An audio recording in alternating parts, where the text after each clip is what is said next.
Bismillahirrahmanirrahim. Assalamualaikum warahmatullahi wabarakatuh. Innal hamdalillah nahmaduhu wa nasta'inuhu wa nastaghfiruh wa na'udzu billahi min shururi anfusina wa min sayyiati a'malina.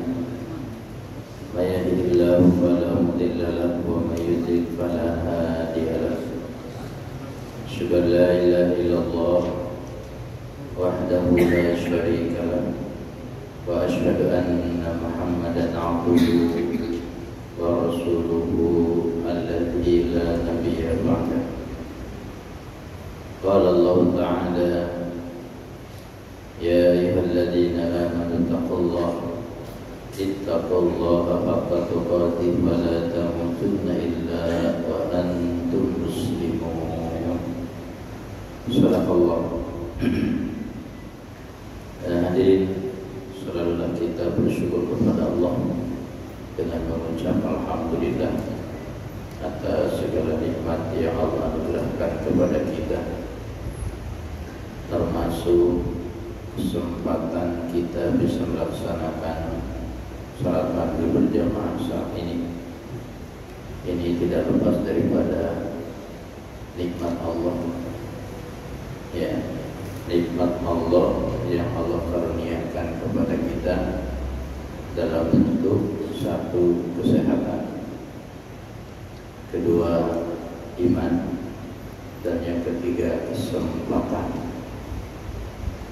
Ya kan, sehat, tetap beriman, ada kesempatan. Insyaallah yang ada di sini tiga-tiganya itu ada. Ya kan, sehat bisa ke sini. Kalau sakit dan nggak di sini. Yang kedua, ada iman. Buktinya masih melangkahkan kaki ke masjid, memenuhi panggilan Allah. Hayya 'alas shalah, hayya 'alal falah. Yang ketiga, ada kesempatan. Ya kan? Ada orang sehat, iman ada, tapi berbarengan waktu maghrib itu dengan ada urusan yang mendadak. Akhirnya dia nggak ke masjid. Kenapa? Ngurusin urusan yang mendadak tersebut. Urgen lagi. Ya, maka karena itu kita ada di sini. Ketiga nikmat tadi itu ada. Mudah-mudahan bisa kita optimalkan dan maksimalkan di dalam memanfaatkannya. Hadirin, malam ini kita akan tadabbur ayat surat Luqman ayat 12 sampai 19 yaitu tentang pendidikan Luqmanul Hakim bagi keluarganya. Patut kita contoh, kita tiru, makanya sengaja Allah abadikan dalam Al-Quran. Ya, dalam tafsir para ulama menjelaskan Luqmanul Hakim ini ada yang mengatakan nabi, ada yang mengatakan bukan, tapi lebih mengkerucut kepada bukan nabi. Ya, bukan nabi, adalah manusia biasa, ya, selain nabi, tapi Allah berikan hikmah. Apa itu hikmah? Insyaallah sama-sama akan kita pahami bersama. A'udzu billahi minasy syaithanir rajim. Wa laqad ataina Luqmanal hikmata an ishkur lillah wa man yashkur fa innama yashkur li nafsihi wa man kafara fa inna Allaha ghaniyyun hamid. وإذ قال لقمان لابنه وهو يعظه يا بني لا تشرك بالله إن الشرك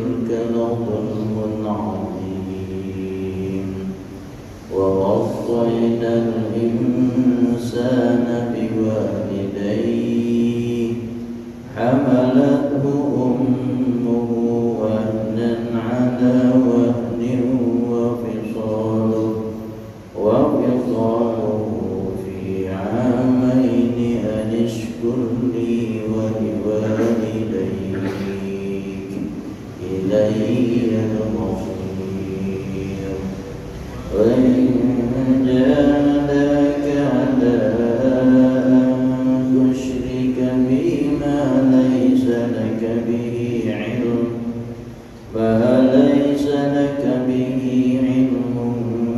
فلا تطعهما وصاحبهما في الدنيا معروفا واتبع سبيل من أناب إلي ثم إلي مرجعكم فأنبئكم بما كنتم تعملون يا بني إنها إن تك مثقال حبة من خردل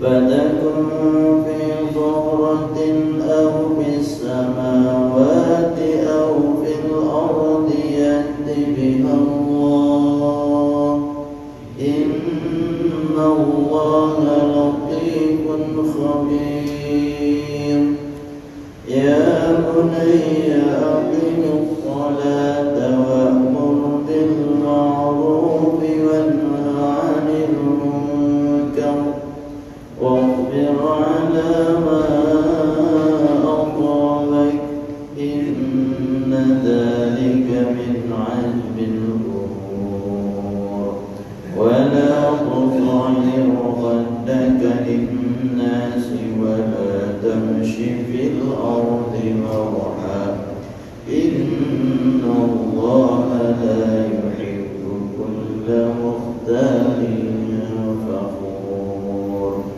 واقصد في مشيك واغضض من صوتك إن أنكر الأصوات لصوت الحمير.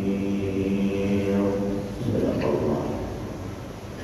Walaqad dan sungguh ataina telah kami berikan Luqmana kepada Luqman al-hikmata hikmah anishkur lillah agar ia bersyukur kepada Allah wa may yashkur dan barang siapa yang bersyukur fa innama sesungguhnya lah yashkuru li nafsi ia bersyukur kepada dirinya sendiri wa man kafara dan barang siapa yang kufur ingkar fa innallaha ingatlah sesungguhnya Allah itu ghaniyun tetap maha kaya hamidun tetap maha terpuji.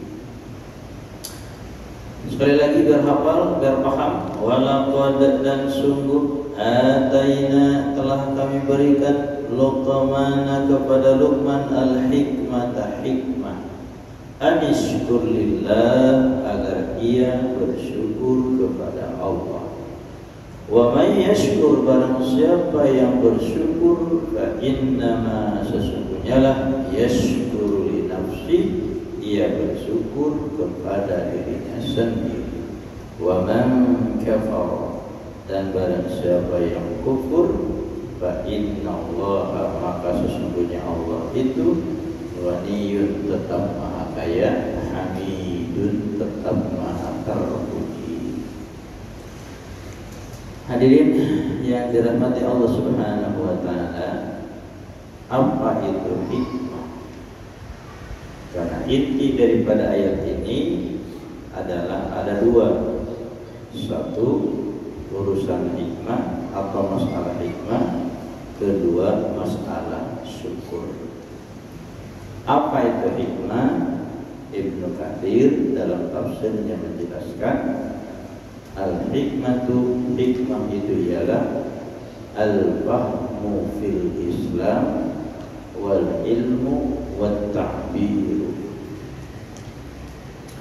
Hikmah itu ialah al-fahmu fil Islam, paham, ngerti dalam ajaran Islam. Jadi hadirin, ketika Allah pahamkan kita terhadap Islam, mudah kita memahami Islam, itu tandanya Allah memberikan hikmah kepada kita. Hikmah ini kepada siapapun bisa Allah berikan, beda dengan wahyu dan mukjizat. Kalau mukjizat dan wahyu khususon kepada Nabi dan Rasul. Adapun hikmah bisa kepada Nabi, bisa kepada Rasul, bahkan bisa juga kepada selain Nabi dan Rasul, termasuk kita di dalamnya. Bila Allah takdirkan kita diberikan hikmah, maka kita pun akan gampang paham terhadap agama ini. Tuh, jadi hikmah itu. Selanjutnya, setelah Allah berikan hikmah kepada Luqman, ya, untuk apa Allah berikan hikmah kepada Luqman dan juga mungkin kepada kita? Jawabannya selanjutnya tuh, anishkurlillah, agar ia bersyukur kepada Allah. Apa maksudnya keterkaitan antara hikmah dengan syukur kepada Allah? Tentu jawabannya mudah, ya. Dengan hikmah yang Allah berikan kepada dia atau kepada kita atau kepada siapapun, maka dia akan menjadi orang yang pandai bersyukur. Ya, kepandaian bersyukur kita itu adalah dibutuhkan adanya hikmah. Karena hikmah tadi apa artinya? Al-fahmu fil Islam wal ilmu wat ta'bir. Takbir di Ibrahim, takbir. Ya, maka ketika Allah berikan hikmah kepada dia, maka pasti dia bisa bersyukur. Karena konsep syukur dan pelaksanaannya dengan syukur yang dalam makna yang sebenar-benarnya, maka itu harus menggunakan ilmu yang dipahami dari Islam. Tak sedikit hadirin orang ingin menjadi orang ingin menjadi hamba Allah yang pandai bersyukur, tapi ternyata malah bersyukurnya salah pelaksanaan. Niatnya bagus, ingin bersyukur, tapi pelaksanaannya yang salah. Contohlah kayak kemarin tuh memperingati, mensyukuri kemerdekaan Republik Indonesia yang ke-77. Tak sedikit warga Indonesia dalam mensyukuri tanda kutip kemerdekaan ini diisi mensyukurinya itu dengan sesuatu yang bertentangan dengan ajaran agama. Ya, contoh bapak-bapak main bolanya pakai baju, ya ibu-ibu kadang pakai bandol, naudzubillah kadang-kadang pakai, mohon maaf beratnya ibu-ibu gitu kan, lalu main bola, akhirnya orang pada ketawa-ketawa, padahal perbuatan itu kan dilaknat, ya kan? Allah melaknat laki-laki yang menyerupai tuh, perempuan yang menyerupai laki-laki. Tapi judulnya mensyukuri, ternyata dalam pelaksanaannya tidak sesuai dengan konsep syukur yang sebenar-benarnya. Nah, hadirin, maka oleh karena itu kita akan menjadi hamba Allah yang pandai bersyukur kalau diberikan hikmah. Apa tadi hikmah? Al-fahmu fil Islam. Kalau sudah diberikan hikmah alias ilmu, yaitu pemahaman terhadap Islam, maka dalam bersyukurnya pun tidak akan salah pelaksanaannya. Hadirin, maka oleh karena itu pentingnya kita memiliki hikmah dan atau ilmu dalam ajaran agama. Terus yang kedua, kita syukur apa? Supaya kita pandai bersyukur di samping memiliki ilmunya, juga minta kepada Allah agar kita dipandaikan oleh Allah untuk mensyukuri nikmatnya. Apa doanya? Banyak ya. Dari Nabi minimal ada satu pendek. Ada beberapa sesungguhnya, tapi ya kita angkat satu aja. Yang dari Quran minimal ada dua. Apa yang dari Nabi? Allahumma a'inni ala dzikrika wa syukrika wa husni ibadatik. Ya Allah, a'inni, tolonglah aku, bantulah aku. Untuk apa? Ala dzikrika, untuk senantiasa mengingatmu, berzikir kepadamu. Wa syukrika, dan juga untuk senantiasa bersyukur kepadamu. Terus untuk apa lagi? Husni ibadatika, dan untuk senantiasa beribadah kepadamu dengan ibadah yang sebaik-baiknya. Jadi a'inni dari kalimat i'anah artinya mohon bantuan, mohon pertolongan, mohon kemampuan agar kita dipandaikan menjadi orang yang bersyukur kepadanya. Berdoa agar Allah memberikan kemampuan kepada kita untuk bersyukur. Lagi-lagi itu semua dilakukan apabila al-fahmu fil Islam, al-ilmu wa ta'bir. Berarti hikmah kan? Ujung-ujungnya ke sana. Gitu. Yang kedua, ya doa dari Allah Subhanahu wa taala yang ada di surat An-Naml dan surat Al-Ahqaf. Kalau An-Naml ya permohonan ya doa Nabi Sulaiman alaihissalam kepada Allah Subhanahu wa taala.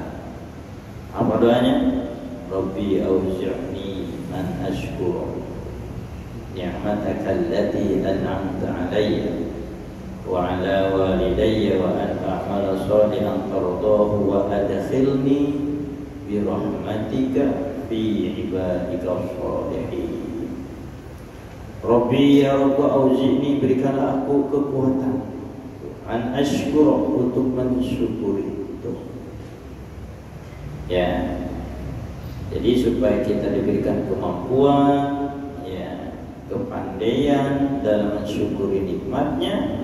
Di samping tadi kita memahami konsep syukur ya sesuai dengan syariat Allah, juga kita mohon kepada Allah agar kita diberikan kemampuan, kepandaian untuk mensyukuri nikmat Allah Jalla Jalaluhu. Kembali kepada ayat ya, ayat 12 dari surat Luqman ini, bahwa Allah berikan hikmah kepada Luqman agar Luqman menjadi hamba Allah yang pandai bersyukur kepadanya. Terus kalau sudah bersyukur kepada Allah emang kenapa? Nah kan gitu. Ayat selanjutnya tuh, wa may yashkur, barang siapa yang bersyukur, fa innama yashkuru li nafsi, maka sesungguhnya ia bersyukur untuk dirinya sendiri. Maksudnya barang siapa yang bersyukur kepada Allah, maka manfaat, fadilah dan keutamaan daripada syukur tersebut itu ujung-ujungnya akan kembali lagi kepada orang yang bersyukur tersebut. Dengan kata lain, syukur demi syukur yang kita lakukan itu manfaatnya bukan untuk Allah.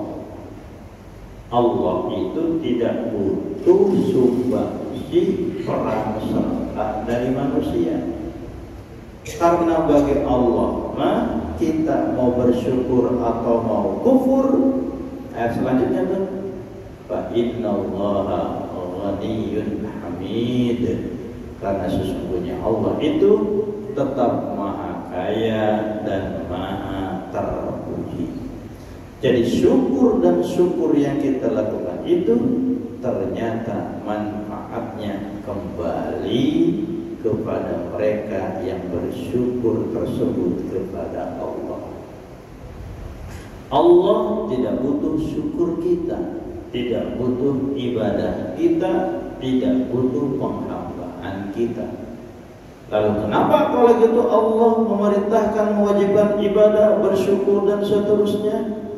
Ingat, jawabannya adalah bahwa semuanya itu Allah sengaja perintahkan agar kita terus-menerus mendapatkan kebaikan dari Allah. Karena kebaikan demi kebaikan, manfaat demi manfaat, keutamaan dan fadilah demi fadilah yang kita laksanakan akibat kita melaksanakan ibadah-ibadah kepada Allah, termasuk di dalamnya adalah bersyukur, maka manfaat-manfaat itu akan kembali semuanya kepada mereka para pelaku ibadah dan syukur tersebut. Maka semakin kita terus beribadah kepada Allah, semakin terus bersyukur kepada Allah, maka dia akan terus menerus ada dalam kebaikan dari Allah. Misal di ayat lain kata Allah, kalau kita bersyukur Allah akan menambahkan, wa may yashkur la in syakartum la azidannakum. Surah Ibrahim itu ya itu. Ya, bila kalian bersyukur kata Allah, maka pasti aku akan tambah nikmat itu kepadamu. Buah dari syukur adalah Allah akan menambah kenikmatan. Maka semakin kita terus bersyukur dan bersyukur, maka manfaat syukur tadi itu ya akan kembali kepada orang yang bersyukur tersebut, bukan kepada Allah, karena Allah tidak butuh, karena Allah sudah maha segala-galanya. Allah maha kaya, maha terpuji. Apa kaitan ya bersyukur? Apa kaitan tidak mau bersyukur alias kufur itu adalah tetap Allah maha terpuji? Kan gitu. Kenapa di ujung ayat itu adalah tetap Allah maha terpuji? Ya, walaupun kita tidak bersyukur kepadanya, karena hadirin ingat, yang mengagung-agungkan Allah itu, yang memuja-muja Allah itu, dan yang memuji-muji Allah itu tidak hanya manusia. Walaupun manusia tidak memuji Allah, tidak hamidun, tidak memuji Allah, tidak tahmid, ingat, makhluk Allah yang lain selain manusia justru mereka terus-menerus bertasbih dan bertahmid kepada Allah. Makanya kata Allah, walaupun kamu tidak mau bertahmid, bersyukur, ya, tidak mau bertasbih, maka sesungguhnya tetap Allah itu maha terpuji, karena makhluk-makhluk Allah yang lain tetap memujinya. Banyak tuh dalilnya di ayat surat ayat 28-29 tuh. Sabbaha lillahi ma fis samawati wa ma fil ardh. Ada lagi yusabbihu lahu ma fis samawati wa ma fil ardh. Artinya apa? Bertasbihlah.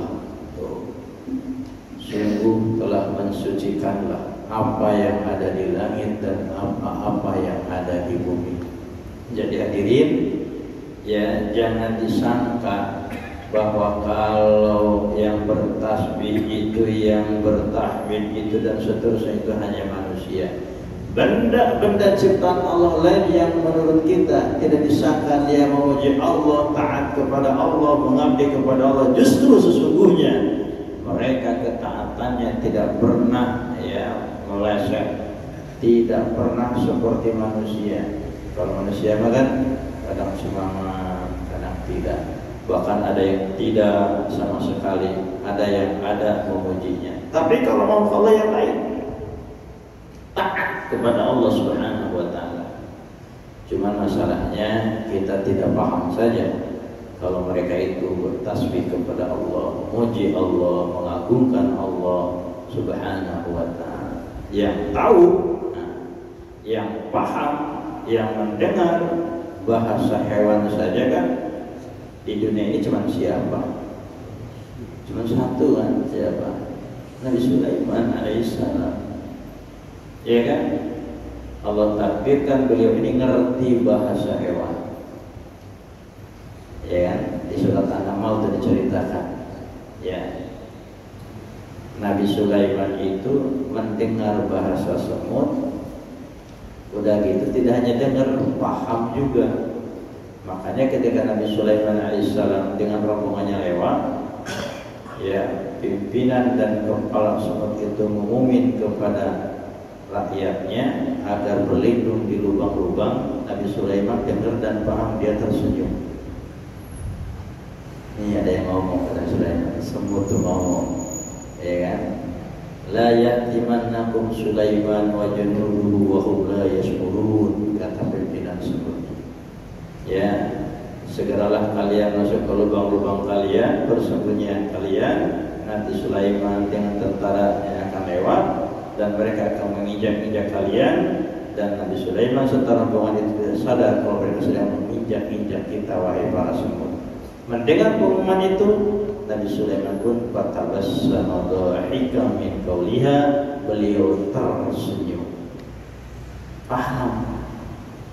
Ini Pak, makhluk di sekeliling kita kalau paham, Masya Allah Pak, malu kita ini sama mereka. Iya kan? Kalau di kampung atau kalau di sawah, sore itu ada suara kodok, suara apa lagi? Ya, pengeret, ya kan? Apalagi itu. Itu mereka tidak sembarangan bunyi.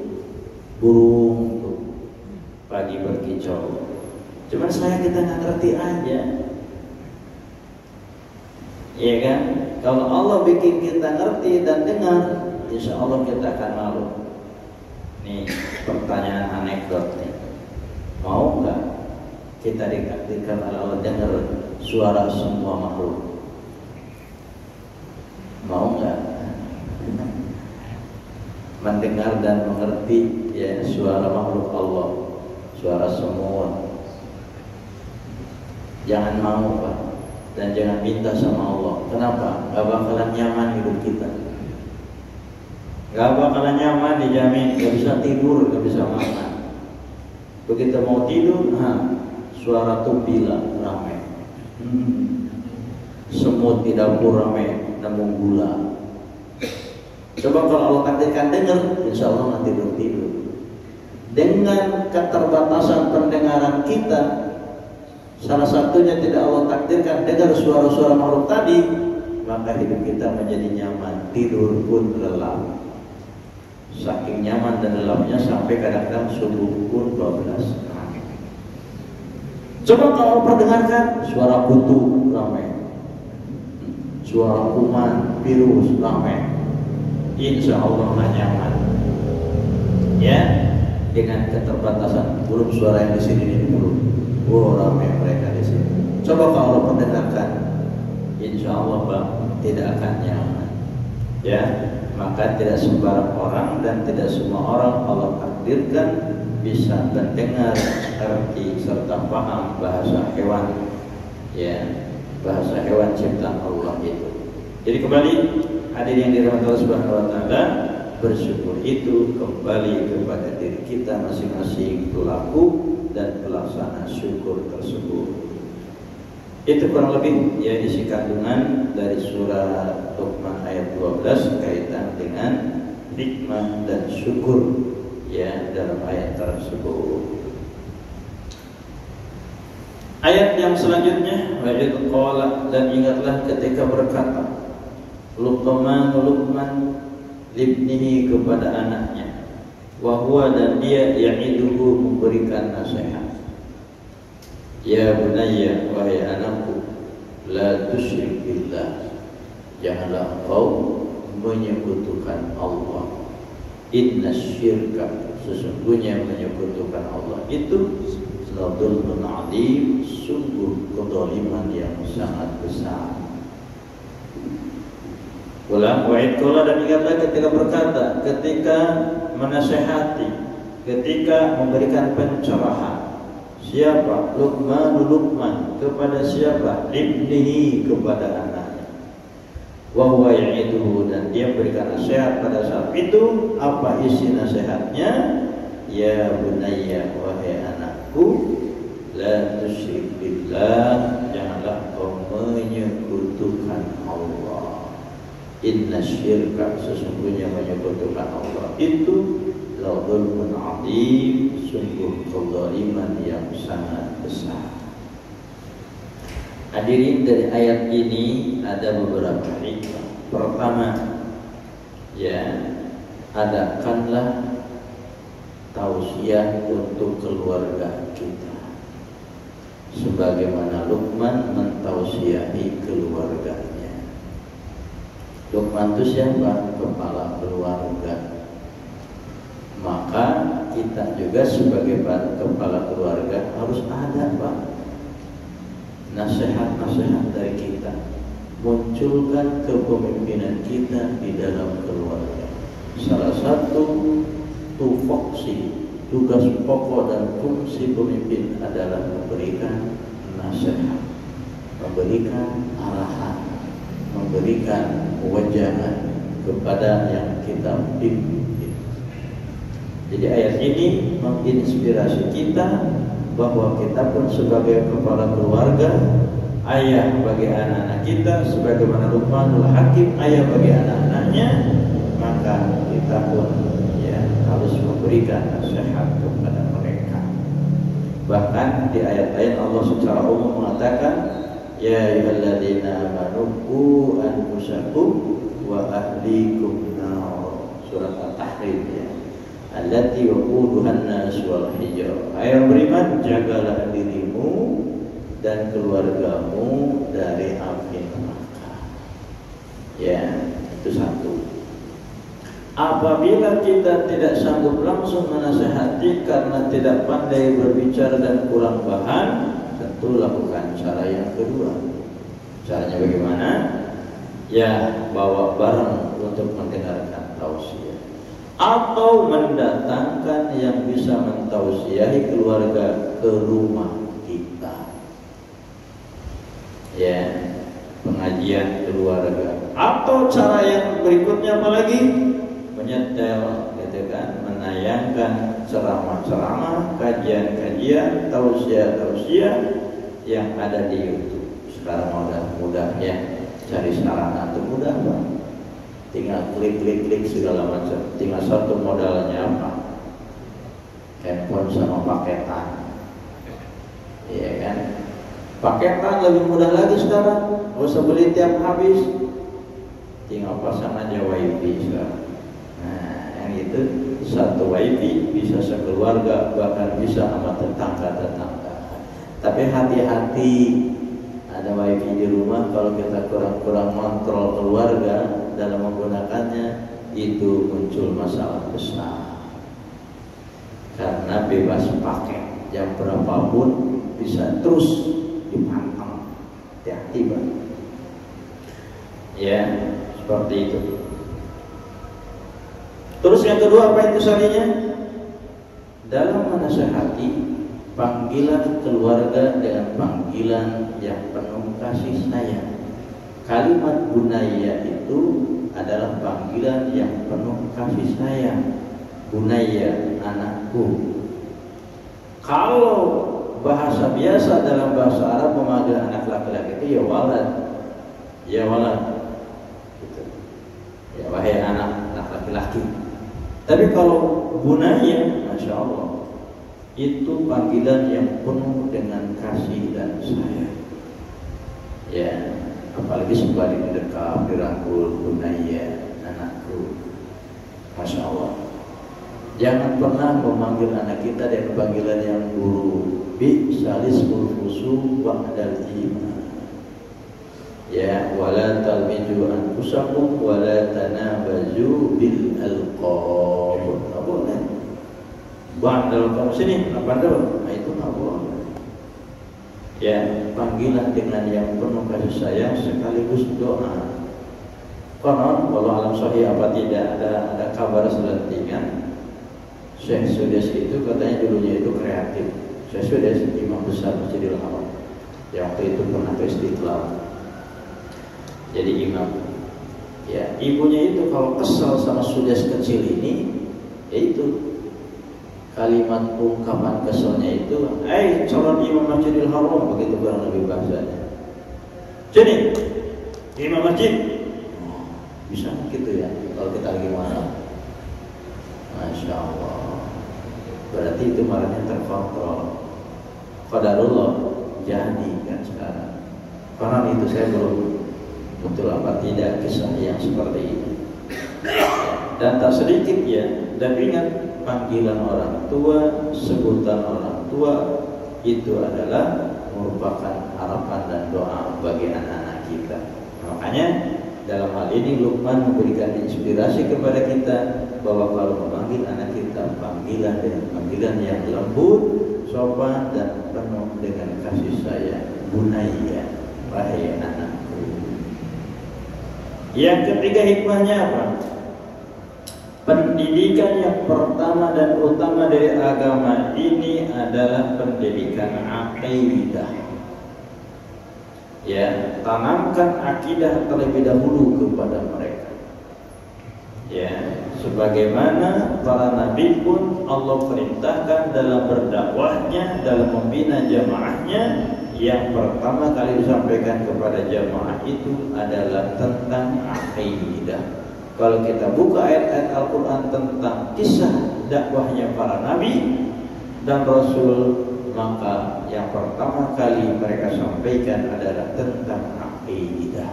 Demikian pula Nabi kita Nabi Muhammad SAW ketika dakwahnya periode Makkiyah, maka yang pertama kali disampaikan dalam dakwahnya itu adalah akidah.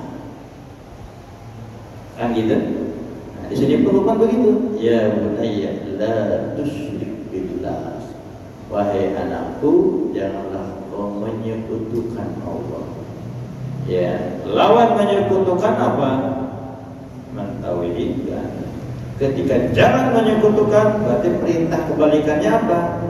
Tauhidkan Allah. Jangan meninggalkan sholat, perintah kebalikannya apa? Salatlah engkau. Gitu. Ya, maka oleh karena itu hadirin, akidah itu harus nomor pertama. Nah, kenapa harus akidah? Jawabannya mudah, karena akidah merupakan fondasi dan pokok di dalam agama.